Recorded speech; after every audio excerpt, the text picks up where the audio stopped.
Would you like to learn from those that are taking their lives, their businesses, and their passions to the next level? Best-selling author of Speakeasy and master connector Lou Diamond is here to connect you to some of the most inspiring and amazing people on this planet. Get ready to thrive loud with Lou Diamond. Welcome everybody to another super fantastic, I am so excited to do this episode of Thrive Loud with Lou Diamond, connecting you to the most inspiring and amazing people that are thriving each and every day. I'm your host, Lou Diamond. Oh my goodness. Today on Thrive Loud, we have an amazing human that empowers individuals to prioritize what matters most so they can create exceptional experiences that drive results and foster lasting connections. So many buzzwords in that opening of what I just read to you. You're going to understand why she's on the show. She's an incredible speaker, author, and one of the most effective leadership strategists you will ever come across. Thrive Loud listeners and viewers, here's a guarantee. By listening or watching this episode, you are going to have an exceptional experience as I bring back the amazing Neen James. Can I just take you everywhere with me and introduce me? Lou, it is such a privilege to be back. G'day, my gorgeous friend. Oh, it is so good to have you. For those who are not familiar with Neen, that lovely Aussie accent is like so signature and awesome. Even though she comes in a small package, she's got more energy than you could ever imagine. I was going to say that you could put me in one of your pieces of luggage, but you never know. We could figure out what that looks like. I've seen some of the product that you put on your hair and your clothes. You might have really big bags. I could fit in. Just like a Louis Vuitton trunk. Yeah, I can put you can you fold up into a little Louis Vuitton trunk and we'll just take our little private jet. We'll be good. I love it. We are recording this from two coasts, not LA to New York, folks. We're recording this from the two different coasts of South Florida, one in Tampa and the other here on Boca Raton. And I'm excited about this. We're capturing this in July. I had to squeeze in this conversation because what this person's about and what she's doing is really cool. So we're going to do a little transition, a little rewind. As I love to say, Neen, we ain't going all the way back to the womb. But I want to kind of understand between all the great messages that you have had, from attention pays to a lot of the other ways that you communicate what you do, how did exceptional experiences come to be? I've always had this belief that luxury is a mindset. And what people may not know about me is my body of work was always in the area of focus, productivity, and attention. You referenced Attention Pays was one of my earlier books. What I realized young in my career is you can't manage time, but you can manage your attention. That's what led me to write Folding Time. And then I realized, okay, so it's about attention management. That's what led me to write Attention Pays. But what I realized with attention, Lou, is attention is really, it's intention that makes attention valuable. And attention's about connection. We all know that. You know that. You're a genius at it, the way you connect people. But as I started to do so much more executive strategy work, you mentioned I'm a leadership strategist, whether it was CEOs of luxury brands, whether it was keynoting for audiences, I realized all these luxury brands that I'm working with, luxury brands get it. They know how to customize and personalize. So I thought, what if I took all these lessons from all these luxury clients I serve and shared them with the world? And so what I realized was this idea that I had that luxury is a mindset. And don't we all want that? Like in our digital AI world right now, don't we want more human connection? So that is how exceptional experiences came into the world. Okay, I love this. And I am a huge proponent of what the experience is about versus maybe even what the product is about or what the service might even be, even though that's part of what that exceptional experience is. One of my favorite stories, this goes back literally the weekend before COVID happened. It was my wife's and mine, our anniversary. We were in New York City and we ate at one of our favorite restaurants, Gramercy Tavern, which has been around forever. Love Gramercy. But the reason we love Gramercy isn't so much about the food. It is the experience you have when you're there. They know that it is all about how they treat you. It's not very stuffy or formal. It's very casual, but still put together well. It's the entire process is you feel like you're someone special. That's difficult to bottle, and that's difficult to achieve. So, Neen, in helping to work with some of these leadership brands who have figured some of this out. What have you decoded a little bit in maybe some of the things on how you go about figuring out how to bottle these exceptional experiences? The word that comes to mind that you experienced at Gramercy and like so many of those fabulous high-end, beautiful locations is what I would say elevated. And what the book explains in Exceptional Experiences is that we need systems of elevation because systems create freedom when you think about it. So one of the first things we can think about is what systems do we have in place? Even the way you look after your guests, Lou, the way you invite us to be part of your program, the information you send us in advance, the previous shows that we can watch, you have an elevated process. You have an elevated system. So one of the things that I notice is that brands who do this well have systems of elevation and then they empower their team to deliver that. And some of that I would call systemized thoughtfulness. So like I said, systems create freedom. The more systems you have in place, these are repeatable, they are reliable, and obviously that drives revenue, which I'm sure most of the people who are watching this want some ideas of how does this connect to really drive revenue. I think it's not only about capturing the attention of people with systems of elevation, it's taking them through the process that we write about in the book so they can become advocates for you and your brand. And that's where I think those systems of elevation are really, really important. Don't just spend time attracting clients, convert them into advocates. And no, I've always loved that. There was the late Jim Taylor. Jim Taylor was the chief marketing officer for Gateway Computer. Do you remember them? I remember Gateways. I even remember the packaging from Gateway. Oh my gosh. All created and thought about by Jim Taylor, who had this very important thing that he actually believed that high-end brands should pay their customers to keep them. He had this whole belief, whether it was Mercedes or Tiffany's or any of these things, that the investment, knowing that if you lost a customer was so bad, but these high-end brands specifically, because of the component of what it was, they needed to do something to incent them. Now, he wasn't getting anyone to write checks to each one of these customers because we tend to write checks there. But I always liked his philosophy about this, and this is where I want to go with. A lot of these higher end brands or experiences that we're all trying to achieve in every level that you're probably going to take from these great luxury brands and bring into your own world or whatever it might be, they sometimes have a closed-minded circle of not being able to see outside of their own piece. But you have the ability, from all the clients that you work with, from seeing this stuff. I would love to understand a little bit of the world of Neen and how are you able to get some of these exceptional brands and exceptional clients to see outside of their lovely walls, because a lot of them have trouble doing it. Correct me if I'm wrong, but I believe that is the case. Lou, when I think about the privilege of the work I do, I am the confidant to many CEOs of luxury and legacy brands. So I'm having conversations at the most senior level.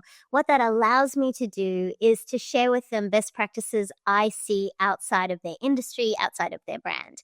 For example, I might be working with a CEO of a luxury travel business, and I can share the lessons I've had from working with the CEO of a hospital system.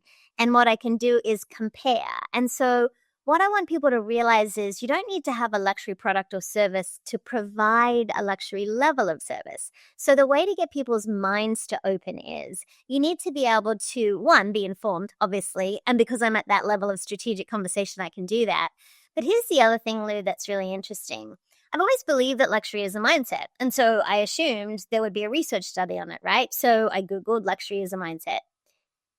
And I thought there'd be hundreds of studies because there's so many studies, Lou, on how does luxury make people feel. And that's fine. That's lovely. It is important. Don't get me wrong. I'm working with CEOs and their teams. They want to know like the numbers. And so I thought, I want to know, how do we think about luxury? How does it drive our decisions? Who influences the decision? How long does it take? At what price point? At what social media platforms? How does luxury affect our confidence, our professional development? There was not a single study on this. So I commissioned my own. And so I partnered with Audience Audit and I commissioned a research study into luxury as a mindset.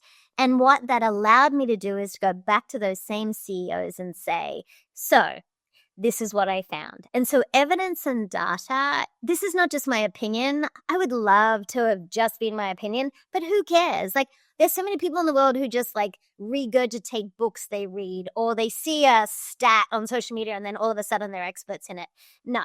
I, as a thought leader in this area, I wanted my own research study. And what's interesting is how many people are now quoting that research study, which makes me so happy, but that's also outlined in the book. So that's how I got them to expand their thinking, is providing them evidence and data and seeing industries they may not have even thought about and how they can learn from each other. Neen, what was the biggest surprise to you from that research study? So, Lou, I thought luxury was a mindset, so I thought I was right. So I said to Susan, the founder, like, just go make sure I'm right. Like, isn't that how research works? Apparently not. And when she came back to me and she said, Neen, there's not one luxury mindset. So I was initially disappointed by that. And she said, there's 4. So, Lou, what shocked me was that there are 4 very distinct ways people think about luxury, make decisions about luxury. But what was really interesting, I think my favorite finding out of all of the data points was this. Despite people's luxury mindsets being different, they all agreed on 2 things. Number 1, luxury is a reward for hard work. You and I can relate to that. But the thing that I loved the most was luxury is about experiences, not things. And that's where it's interesting, Lou, because I think people, maybe even people who are watching and listening to this, they think luxury, they think designer bags and expensive hotels, and that's all lovely and, fabulous fast cars. And I'm here for all those things, believe me. I love a beautiful thread count. I love a Tiffany coffee mug in the morning. But that's not necessarily what luxury is. To some people, luxury is time. To others, it is about attention. And so, Lou, my greatest gift to me and to all my clients, which validated in this experience economy that we're talking about, is that luxury is about experiences, not things. I want to talk about a generational spread over this experience and these exceptional experiences, because where you and I, let's just say, are around the same age. And there's obviously different generations. And what might be a luxury mindset to mine, or the experience that I find to be exceptional, might be different from maybe somebody younger, somebody older, whatever it might be. Any deep dive into that and trying to help people understand how to create that experiences across different age groups and generations? You know, what's really fascinating, Lou, is while there might be different ways the generations experience luxury, their mindsets were not generational. Now, let me explain. Let's take luxury travel as an example. What you see trending now is where historically people would save up for that trip of a lifetime, right? That was something. And then when the world was on fire, people were like, oh no, I want to see the world right now, right? So when we came out of the world being on fire, then that's what happened. But here's the difference. Now what we're seeing in the luxury travel industry is multi-generational travel, where grandma might fund this luxury safari for the kids, including like of the grandchildren, because they want to create memories together. And so what we're seeing is the products and the brands that are designing for multi-generational use. That's more what the experience is that we're looking for. So when you think about the traditional generations, where we know that our veterans generation went through wars, they went through very horrible things, they saved before they spent. They're the ones now who are spending on these experiences. If you look at boomers, who are very much about everyone experiencing things together, that still stands. If you look at Gen X, that might be where we fall into things. You know, they have this fierce independence, but with their travel, what they're looking for is very much experiences that are maybe unexplored, things they can do on their own. Think about solo travels as such a big trend, women traveling alone, like there's this great thing. And then you can go through the generations. What's really interesting is after X, when you have Y and Z, or Z, as we say in America, they are investing in experiences because the so-called dream of owning property, where they may have previously invested in real estate, they're like, oh, that's not going to be part of my reality. So you know what? I'm going to live for today. I'm going to make sure I experience today. So if you even just take luxury travel or travel in general, people are doing that very differently now. And so where, say, for example, even before the world was on fire, People might have been DIYers. They'll just like design their own travel, go to the economy sites, book their own flights. What they realized was they needed to be able to have an elevated experience. What better way to do that than work with a luxury travel advisor versus doing it yourself? Not generational. Make sense? Yes. And I love getting examples out of this. The examples I want to get in, because you have such a great purview of seeing different organizations and companies from a different way. Can we talk about maybe someone you've worked with who didn't necessarily have the exceptional experience as the mindset that they should be focused, and then did, from either stuff you've worked with or changes that you've seen, maybe a brand or company or someone that has recognized that this is the path they need to go on because they weren't there before? If I think about working in the healthcare industry, so whether it is within the hospital system, the health plans, like if I think about those clients that I work with, we don't associate an emergency room with a luxury experience, right? Because you are dealing with humans at their most vulnerable, most scared, terrifying situations. There is chaos. If you watch any drama on television, you see that there's some truth to what you see on television into what it's really like. What was really cool was working with one of my clients where we were able to do a cultural transformation program where we were able to take a very transactional opportunity and make it quite transformational for the patient and their family. And some of the ways we did that was implementing what I call concierge level thinking. I'm often telling my audiences, think like a concierge, not a bellhop. Now, bellhops are vital. I love a good bellhop. They move us through the lobby super efficiently. They move our bags. They get us where we need to be. A lot of managers are like bellhops. They're crossing things off their list. They're clearing things out of their inbox. And I'm asking leaders to think like a concierge. We know a great concierge creates memories.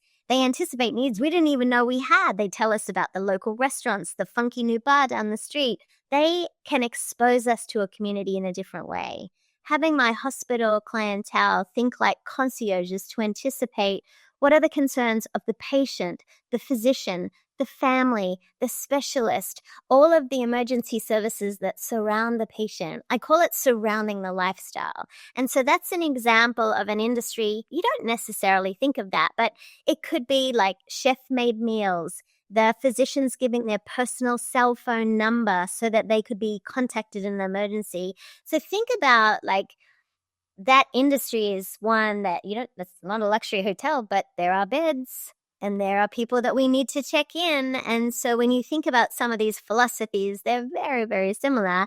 It's just moving from this transactional to transformational mindset. I love this. Exceptional experience for you. Neen, I'm sure for those who haven't seen this, go check her out. We'll give all the social links. If there's a good glass of champagne to be had or champagne experience, nobody takes advantage of this more than Neen does. But what I will say is, as it relates to putting this content together, this is not your first rodeo here in writing a book, but you've come up with this one. I would love to know what your exceptional experience was in putting this content together. Was there a happy accident that you received in return in putting this great content out there? I always love to say that always seems to happen. But what was your exceptional experience in creating exceptional experience? Gosh, there's so many. How do I choose? I must admit that my publisher, which is Page 2, it is a very bespoke agency. I have had my hand held from like day one. It has been the most incredible experience as one of their high velocity authors. So I would absolutely say that blew my mind, because what people don't know is I don't like writing books. Like, that's not my thing, right? So just don't tell anyone. But that's like, I don't like writing. So that's really interesting to me. But you know what was fascinating was a lot of my clients are East Coast, DC, Philly, New York, etc. Like, that. And so I checked into the AKA Alexandria. It's a luxury hotel, very small boutique property in Alexandria, which is just on the other side of the Potomac opposite DC. It's one of my favorite towns in America. I would live there. I love it. But I checked in, and then at the hotel reception, it's a very funky luxury hotel, but very, very modern. And there's this massive puppy dog, and his name is Senna. So any animals and me, like, I am on the floor, I am cuddling this dog, like fully dressed in the suit, didn't care, like so excited to see this dog. Senna is the hotel dog named after F1 driver. Chris is the GM. He was there to meet me. So I just thought he was adorable. People took photos, checked into my room. It was lovely. Fast forward to the next time I stay on property. So because I love this property and because I'm in Alexandria a lot with my clients, I check in. Well, wouldn't you know, the team had Senna ready there for me to meet him. So they made sure he was there when I checked in. They said Senna wanted to say hello again. But here's what was exceptional, Lou. I get into my room and there is a photo of Senna and I framed from my last visit. But wait, then there's a card from Senna with his little paw print in the card with a love note from Senna and a love note from Chris the GM. I mean, blew my mind. Maybe it cost less than $5. But the systemized thoughtfulness that Chris and his team put into that moment, that's an exceptional experience. So I love this for so many reasons, and maybe the most important one is that it does not require gazillions of dollars to create an exceptional experience.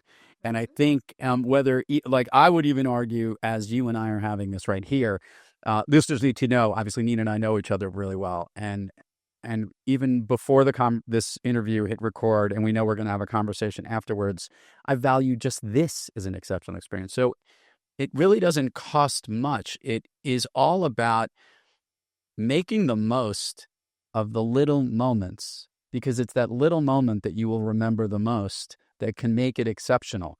That dinner that I had at Gramercy Tavern, it might have just been the way that they were. The experience you had at that hotel, I was just, as you were running through it, I remembered I had an experience meeting a client recently, and all it took afterwards was I actually just sent a thank you note with a card, a real snail mail card. That's all it takes sometimes. So I know you agree about this, and I think it's so important. And for those who do not know this, nobody does exceptional experiences in these little moments like this, like Neen James. She would always do something, like little things, like even like wrapping like packages, or how she's presented a pamphlet of stuff you're going to do. It is a very interesting take that you're always doing. Yes, true.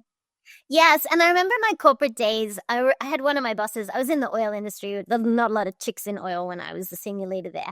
But my boss at the time, he wrote on my performance review, you know, have these things every year. Everything she does is platinum lined. And I thought it was like a compliment. He was using it as like a criticism. Everything that I wanted to do always had to be like platinum. Everything had to be top tier, because that's the way I think. And here's why. My true calling in the world is to create these significant moments for people. Like, I want every person that I meet to feel seen and heard. That's so important to me.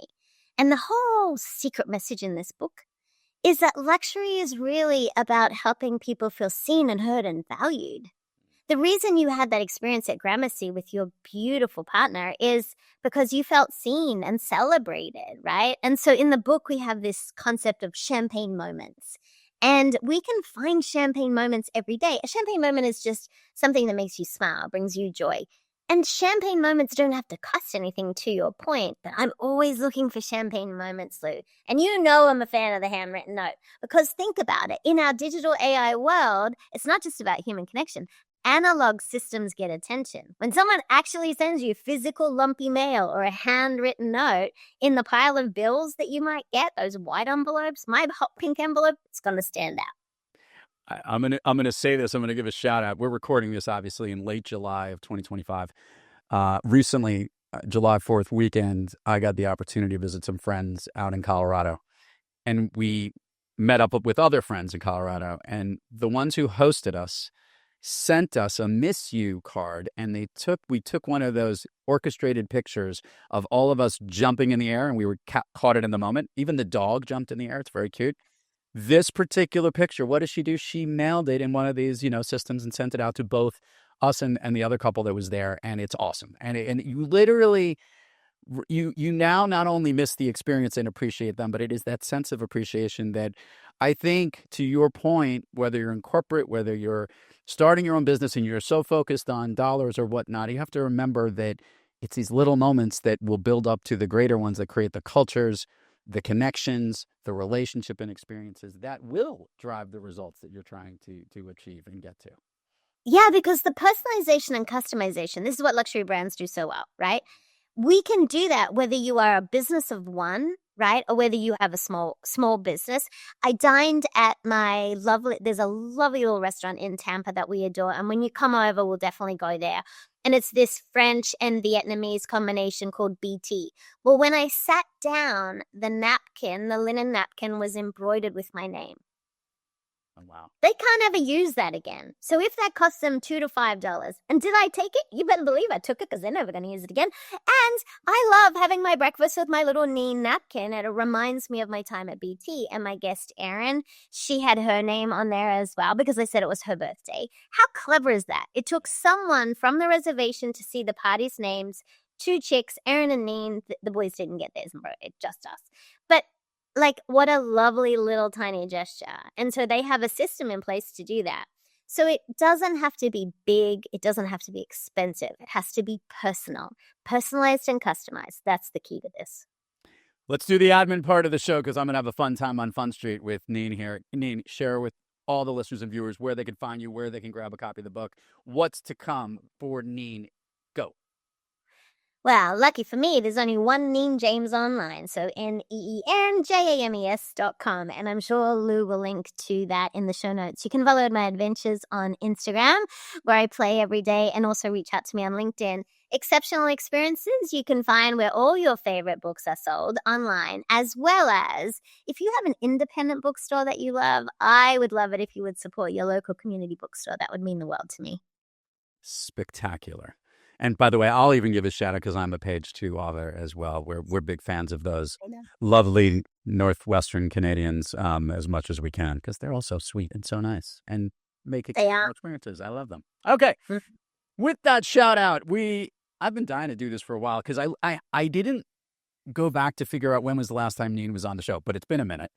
And we definitely haven't done this. So we're going to run through the whole rigmarole here of basically stopping off at the speakeasy pub crawl, as we like to say, where we stroll down Fun Street at all the fun stops that mean the most to Neen. And here, Aussies love a pub crawl. I am here. This I know, and specifically this type of pub crawl. We're going to start off. We need to set the tone on this. Neen, of late, right now, is there a certain streaming show that you're watching? But when you're not on that pub crawl, right as you've left, that's in your head. It could be a show, something that you connect with, that you've been watching of late? I'm so out of touch with all the shows. So I'm like the worst person to ask about this. I'm so hard to please with a show as well. I want happy, I want joy, I want happy endings, I want all the things. But you know what I loved, which is an oldie, but one that people might really enjoy, and it's called Drops of God.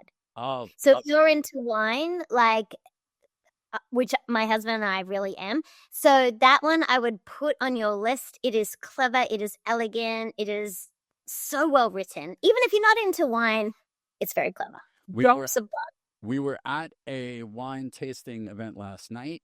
It was brought to by, I'll give them a shout out, Hess Collection. Was very good. Oh, we love Hess in that, but they have beautiful reds. Beautiful reds. We even got one of the ones that it'll hit me in a minute. I have it on a menu somewhere over here. But we were discussing Drops of God, and it was such a great movie because the sommelier is taking his test this weekend. Good luck to you out there in Chicago. I think it's again on Monday, whatever it might be. We're recording this on a Thursday. That's seriously. And he's on the level 3 one. He's on the last one, so the last step. Yeah. So wishing him luck. Okay.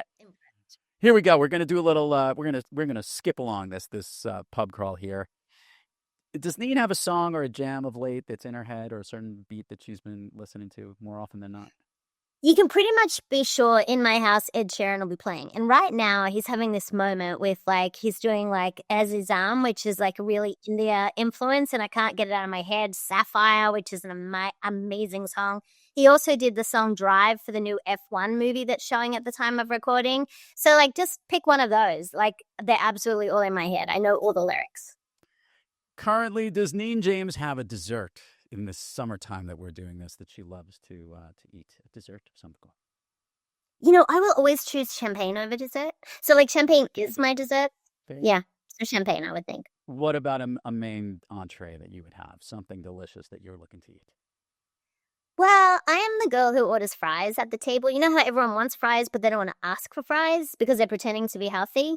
And so I always say to my husband, my last meal will always be champagne and fries. Like, that's my perfect meal. I like that. I think you just described my wife in that exact description. She goes, when I ordered a fruit salad recently instead of the French fries, I got a look because she wanted to take my fries off of my plate. And I'm like, what were you thinking? I'm like, I wanted. There is an unwritten rule that you need to be able to share. And sometimes people don't order the fries, but I'll be the girl who will absolutely order the fries for the whole table and everyone will eat them. So you can blame me. You're thinking. An activity you wish you did more of? Fly private? With Kate in luxury plans, who wouldn't? By the way, phenomenal answer. I mean, obviously, who wouldn't want to do that more often? Well played. Well played. No, it's just that, and like the answer, that's a very true answer. But I think for me, I would like to do more locally because some people drive to work because they have local clients. I fly to work. It's the same thing, but I would love it if I could do more local business. That would be really great. Understand. Yeah. An activity you wish you did less of? Fly commercial? I mean, yeah. Fair enough. Sort of the same, yeah. A new activity that Neen James has recently tried that she likes so much she wants to share with all the listeners and viewers that they should try. Can I give you two? Because I'm like super late to this. All my friends for years have been into this thing called pickleball, right? And I, for the very first time at the time of recording last Sunday, had my very first game and loved it. So, like, I know I am like the only person on the planet who hasn't played. Highly recommend. Super fun. But the thing I'm obsessed with is puppy yoga. So puppy yoga came to Tampa. And look, all you're doing is you're paying to play with puppies. So the breeders bring these puppies in to socialize them. They're not necessarily up for adoption. Some of them they already have families, but they're babies. So you're pretending to do yoga, but what you're really doing is just playing with puppies. Thank you for saying pretending to do yoga, because my daughter did puppy yoga in New York City, and I gotta find the picture.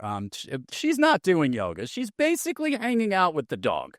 That's it. And it was an adorable dog. I go, did you do any yoga? Did you get anything? No, of course not. Does it matter? I mean, seriously, I've played with French bulldogs, huskies, golden retrievers. I mean, every time I see the breed for the weekend, I'm like, sign me up. And I'm a cat person, by the way. I have a cat. His name is Harley, who's like a puppy. But this whole puppy yoga, obsessed. If Neen James were to be anywhere in the world, on the snap of my finger, where would she be? She would be sipping champagne at Cafe Sydney on Sydney Harbour, for sure. Going back home. And I would. Maybe having all that. I love that. Yeah. Bravo, listeners. I know. For me, it has been an exceptional experience. I know everyone should go check it out. Flash that book up here one more time so we can make sure everybody sees it. They know where to get it. Awesome stuff. The best. She's awesome. Go check her out, Neen James. And as always, a pleasure to have you on Thrive Loud. It was a privilege. Thank you for everything you do in the world, Lou. You got it. To all the listeners and viewers out there, thank you for joining us. Until next time, keep moving onward and upward. And remember, be brief, be bright, be gone. You've been listening to Thrive Loud with your host, Lou Diamond. Check us out on the web at thriveloud.com and follow us on Instagram, LinkedIn, Twitter, and Facebook at Thrive Loud. And check us out on the Good Pods app at Thrive Loud, where you can follow, listen, and connect directly to Lou and all of the Thrive Loud episodes. Thanks for listening.